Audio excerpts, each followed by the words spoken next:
مفسرین نے بہت ہی قریبی حواریین کی تعداد 12 بتلائی ہے۔ حواریین حواری کی جمع ہے اور اس کے معنی انصار یعنی مددگار کی ہے۔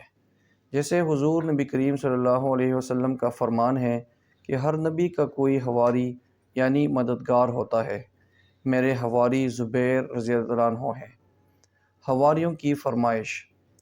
ارشاد باری تعالیٰ ہے، اور جب حواریوں نے کہا اے عیسیٰ ابن مریم علیہ السلام، کیا آپ علیہ السلام کا پروردگار ایسا کر سکتا ہے کہ ہم پر آسمان سے خوان نازل کرے؟ انہوں نے کہا اگر ایمان رکھتے ہو تو اللہ سے ڈرو۔ وہ بولے ہماری خواہش ہے کہ ہم اس میں سے کھائے اور ہمارے دل تسلی پائے، اور ہم جان لیں کہ تم نے ہم سے سچ کہا اور ہم اس خوان کے نزول پر گواہ رہے۔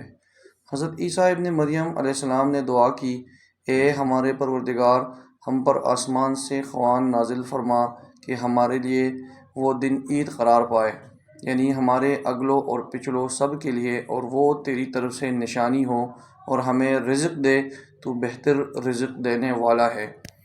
حضرت عیسیٰ علیہ السلام: اللہ نے فرمایا میں تم پر ضرور خوان نازل فرماؤں گا، لیکن جو اس کے بعد تم میں سے کفر کرے گا اسے ایسا عذاب دوں گا کہ اہل عالم میں کسی کو ایسا عذاب نہ دوں گا۔ ان آیت مبارکہ میں خوان یا بعام کے لیے مائدہ کا لفظ استعمال ہوا ہے۔ مائدہ ایسے دسترخوان کو کہتے ہیں جس پر کھانا چنا جاتا ہے۔ حضرت عمار بن یاسر رضی اللہ عنہ سے روایت ہے، حضور اکرم صلی اللہ علیہ وسلم نے فرمایا آسمان سے دسترخوان اترا جس میں روٹی اور گوشت تھا۔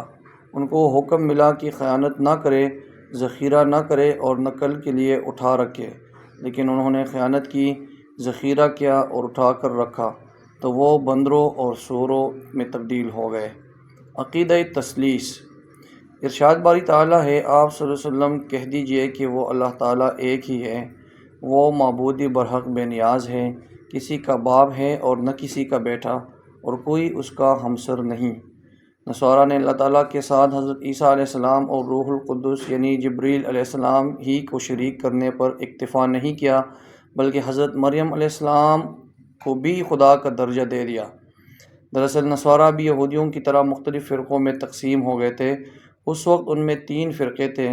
ایک قسطوریہ جو عیسیٰ علیہ السلام کو خدا کا بیٹا کہتا تھا، دوسرا یعقوبیہ جو عیسیٰ علیہ السلام کو خدا کے ساتھ متحد مانتے تھے، تیسرا ملکانیہ جو حضرت عیسیٰ علیہ السلام کو 3 خداؤں میں سے ایک مانتے تھے۔ نزول قرآن کے وقت بھی نصارہ فرقوں میں تقسیم تھے۔ ان کا عقیدہ 3 الگ الگ اصولوں پر مبنی تھا۔ ایک فرقہ کہتا تھا کہ مسیح عینی خدا ہے اور خدا ہی بشکل مسیح دنیا میں اترا۔ دوسرے فرقے کا کہنا تھا کہ مسیح ابن اللہ ہے، اور تیسرا فرقہ دعویٰ کرتا تھا کہ وحدت کا راز 3 میں پوشیدہ ہے، یعنی باپ، بیٹا اور مریم علیہم السلام۔ اس جماعت میں بھی 2 گروہ تھے۔ دوسرا گروہ حضرت مریم کی جگہ روح القدس کو شامل کرتا تھا، غرض وہ حضرت مسیح کو ثالث ثلاثہ تسلیم کرتے تھے۔ اللہ تعالیٰ نے قرآن کریم میں فرمایا اے اہل کتاب، اپنے دین میں حد سے نہ بڑھو اور اللہ کے بارے میں حق کے سوا کچھ نہ کہو۔ مسیح علیہ السلام مریم علیہ السلام کے بیٹے، اللہ کے رسول اور اس کا کلمہ تھے، اور 3 خدا کہنے سے باز آ جاؤ، یہی تمہارے لیے بہتر ہے۔ اللہ ہی معبود واحد ہے اور اس سے پاک ہے کہ اس کی اولاد ہو۔ جو کچھ زمین آسمانوں میں ہے سب اسی کا ہے اور اللہ کارساز ہے۔ سورہ المائدہ میں ارشاد ہے، یقیناً وہ لوگ کافر ہو گئے جنہوں نے کہا مسیح ابن مریم علیہ السلام ہی اللہ ہے۔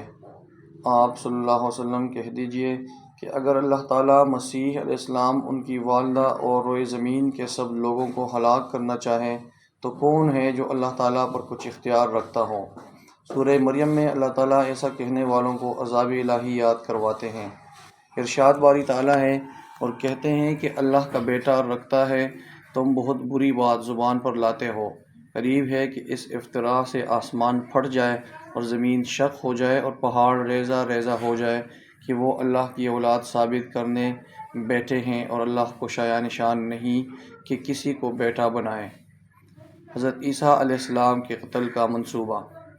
حضرت عیسیٰ علیہ السلام یہود و نصارہ کے بھٹکے ہوئے لوگوں کو توحید حق کی تعلیم دیتے رہے اور انہیں واعظ و نصیحت فرماتے رہے، لیکن یہودیوں نے نہ صرف ان کی تکذیب کی بلکہ مسلسل اہانت بھی کرتے رہے۔ حضرت عیسیٰ علیہ السلام کی نبوت کو 3 سال ہی کا عرصہ گزرا تھا کہ بنی اسرائیل نے آپ علیہ السلام کو اپنے لیے بڑی رکاوٹ سمجھتے ہوئے قتل کا منصوبہ بنا لیا۔ قرآن کریم میں ہے، اور کافروں نے مکر کیا اور اللہ تعالیٰ نے بھی خفیہ تدبیر کی، اور اللہ تعالیٰ سب خفیہ تدبیر کرنے والوں سے بہتر ہے۔ حضرت عیسیٰ علیہ السلام کے زمانے میں شام کا علاقہ رومیوں کے زیر نگی تھا۔ یہاں ان کی طرف سے جو حکمران مقرر تھا وہ کافر تھا۔ یہودیوں نے حضرت عیسیٰ علیہ السلام کے خلاف اس کے کان بھر دیے، چنانچہ اس نے یہودیوں کے مطالبے پر حضرت عیسیٰ علیہ السلام کو سولی دینے کا فیصلہ کر دیا، لیکن اللہ تعالیٰ نے انہیں بحفاظت آسمان پر اٹھا لیا اور ان کی جگہ ان کے ہم شکل کو سولی دے دی گئی۔ تاہم وہ یہی سمجھتے رہے کہ انہوں نے مسیح ابن مریم علیہ السلام کو سولی پر لٹکایا، آسمان پر اٹھا لیا گیا۔ اللہ تعالیٰ کا ارشاد ہے، اور یہ کہنے کے سبب کہ ہم نے مریم کے بیٹے عیسیٰ مسیح علیہ السلام کو، جو اللہ کے پیغمبر تھے، قتل کر دیا ہے، حالانکہ انہوں نے عیسیٰ کو قتل کیا اور نہ ہی سولی پر چڑھایا، بلکہ ان کے لیے ان کا مشابہ بنا دیا گیا تھا۔ جو لوگ ان کے بارے میں اختلاف کرتے ہیں وہ ان کے حال سے شک میں پڑے ہوئے ہیں، اور پیروی زن کے سوا ان کو اس کا مطلق علم نہیں، اور انہوں نے عیسیٰ علیہ السلام کو یقیناً قتل نہیں کیا بلکہ اللہ نے ان کو اپنی طرف اٹھا لیا، اور اللہ غالب اور حکمت والا ہے۔ حضرت ضحاک رحمۃ اللہ علیہ فرماتے ہیں کہ قصہ یوں پیش آیا کہ جب یہود نے حضرت مسیح علیہ السلام کو قتل کا ارادہ کیا تو آپ علیہ السلام کے حواری ایک جگہ جمع ہو گئے۔ حضرت مسیح علیہ السلام بھی ان کے پاس تشریف لے آئے۔ ابلیس نے یہود کے اس دستے کو جو آپ علیہ السلام کے قتل کے لیے تیار کھڑا تھا، حضرت عیسیٰ علیہ السلام کا پتہ بتایا۔ اس طرح 4000 افراد نے مکان کا محاصرہ کر لیا۔ حضرت عیسیٰ علیہ السلام نے اپنے حواریین سے فرمایا، تم میں سے کوئی شخص اس کے لیے آمادہ ہے کہ وہ باہر نکلے اور اسے قتل کر دیا جائے اور پھر جنت میں وہ میرے ساتھ ہو؟ ایک شخص نے اس قربانی کے لیے اپنے آپ کو پیش کر دیا۔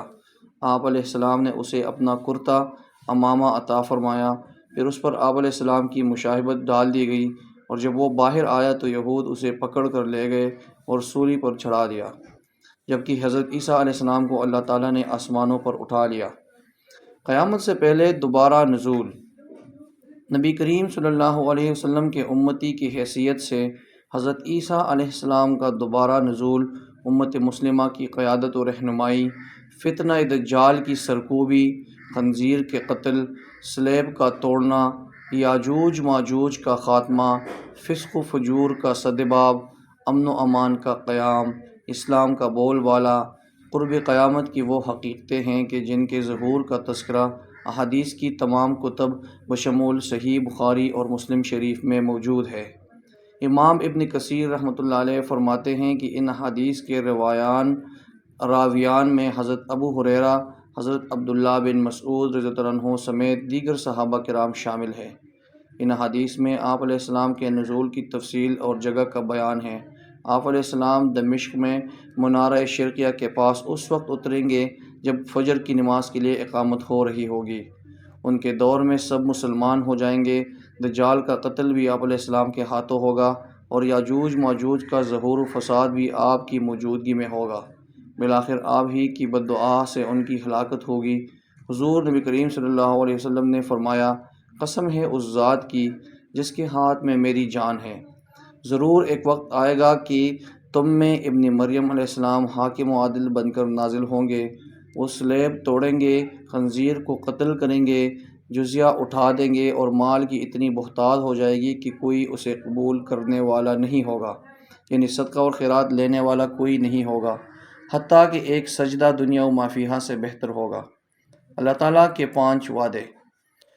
سورہ ال عمران کی آیت 55 میں اللہ تعالیٰ نے اپنے رسول حضرت عیسیٰ ابن مریم علیہ السلام سے 5 وعدے فرمائے۔ سب سے پہلا وعدہ یہ تھا کہ ان کی موت یہودیوں کے ہاتھوں قتل کے ذریعے نہیں ہوگی بلکہ طبی طور پر وقت مقررہ پر ہوگی، اور یقیناً وہ وقت قیامت کے نزدیک آئے گا جب حضرت عیسیٰ علیہ السلام آسمان سے زمین پر نازل ہوں گے۔ دوسرا وعدہ عالم بالا کی طرف اٹھا لینا کا تھا، یہ اسی وقت پورا کر دیا گیا۔ تیسرا وعدہ انہی دشمنوں کے تہمتوں سے پاک کرنے کا تھا، وہ اس طرح پورا ہوا کہ نبی کریم صلی اللہ علیہ وسلم تشریف لائے اور یہود کے سب الزامات کی تردید کر دی۔ چوتھا وعدہ آپ علیہ السلام کے تابعداروں کو آپ علیہ السلام کے منکرین پر قیامت تک غالب رکھنے کا تھا۔ چنانچہ تاریخ گواہ ہے کہ نصارہ اور مسلمان غالب رہے اور انہی کی حکومتیں دنیا میں قائم ہوئی اور رہے گی۔ پانچواں وعدہ قیامت کے روز ان مذہبی اختلافات کا فیصلہ فرمانے کا ہے جو آپ علیہ السلام سے متعلق ہے۔ حضرت عیسیٰ علیہ السلام کا حلیہ مبارک۔ حضرت ابو ہریرہ رضی اللہ عنہ سے روایت ہے کہ رسول اکرم صلی اللہ علیہ وسلم نے فرمایا، جس رات مجھے آسمانوں پر لے جایا گیا تو میں نے حضرت موسیٰ علیہ السلام سے ملاقات کی۔ وہ متحرک اور جوش و جذبات والے تھے، ان کے بال کچھ گھنگریالے تھے، گویا شنوع قبیلے کے لوگوں میں سے ہو۔ میں نے حضرت عیسیٰ علیہ السلام سے ملاقات کی، وہ درمیانے قد، سرخ و سفید چہرے والے تھے اور یوں لگ رہے تھے گویا غسل خانے سے نہا کر نکلے ہو۔ حضرت ابراہیم علیہ السلام کو دیکھا اور میں ان کی اولاد میں سب سے زیادہ ان سے مشابہ ہوں۔ مسند احمد حضرت ابو ہریرہ رضی اللہ عنہ سے مروی ہے کہ حضور نبی کریم صلی اللہ علیہ وسلم نے فرمایا، دنیا و آخرت میں عیسیٰ ابن مریم علیہ السلام سے سب سے زیادہ قریب تر میں ہوں، کیونکہ ہم دونوں کے درمیان کوئی اور نبی نہیں۔ جب وہ اتریں گے تم انہیں دیکھو تو پہچان لینا، درمیانے قد کے حامل، مائل بسرخی و سفیدی، بھرے جسم والے ہیں، گویا سر سے پانی ٹپک رہا ہے اگرچہ تری نیچے تک نہیں پہنچتی۔ وہ تمام امتوں کو ختم کر دیں گے حتیٰ کہ ان کے زمانے میں صرف اسلام رہ جائے گا اور زمین پر ایسی خوشحالی، برکت اور امن ہوگا کہ اونٹ اور شیر، چیتے اور گائے، بھیڑ اور بکریاں ایک ساتھ چریں گے، بچے بچیاں سانپوں کے ساتھ کھیلیں گے، ایک دوسرے کو کوئی نقصان نہیں پہنچائے گا، جب تک اللہ نے چاہا یوں ہی رہتا رہے گا۔ پھر حضرت عیسیٰ علیہ السلام وفات فرمائیں گے تو مسلمان ان پر نماز پڑھ کر انہیں دفنائیں گے۔ ایک روایت میں ہے کہ حضرت عیسیٰ علیہ السلام 40 سال تک دنیا میں رہیں گے۔ آپ علیہ السلام کو روضہ اطہر میں دفنایا جائے گا، جہاں ایک قبر کی جگہ باقی ہے۔ قرآن پاک میں سب سے زیادہ ذکر۔ مفتی محمد شفیع رحمۃ اللہ علیہ فرماتے ہیں کہ قرآن کریم میں انبیاء کرام میں سے سب سے زیادہ ذکر حضرت عیسیٰ علیہ السلام کا کیا گیا ہے۔ سورہ ال عمران کے 11ویں رکوع میں حق تعالیٰ نے انبیاء سابقین کا ذکر ایک ہی آیت میں اجمالاً کرنے پر اکتفا فرمایا۔ اس کے بعد تقریباً 3 رکوع اور 22 آیات میں سے حضرت عیسیٰ علیہ السلام اور ان کے خاندان کا ذکر کیا گیا۔ حضرت عیسیٰ علیہ السلام کی نانی کا ذکر، ان کی نظر کا بیان، والدہ کی پیدائش، ان کا نام، تربیت کا تفصیلی ذکر، حضرت عیسیٰ علیہ السلام کا بطن مادر میں آنا، پھر ولادت کا مفصل حال، ولادت کے بعد ماں نے کیا کھایا، اس کا ذکر، اپنے خاندان میں بچے کو لے کر آنا، ان کے طعن و تشنیع، نومولود مسیح کو بطور معجزہ گویائی عطا ہونا، قوم کو دعوت دینا، ان کی مخالفت، حواریین کی امداد، یہودیوں کا نرغہ، زندہ آسمان پر اٹھایا جانا وغیرہ۔ پھر احادیث متواترہ میں ان کی مزید صفات، شکل و صورت، ہیبت، لباس وغیرہ کی پوری تفصیلات۔ یہ ایسے حالات ہیں کہ قرآن و حدیث میں کسی نبی اور رسول کے حالات اس تفصیل سے بیان نہیں کیے گئے۔ اللہ ہمیں عمل کرنے کی توفیق عطا فرمائے، آمین۔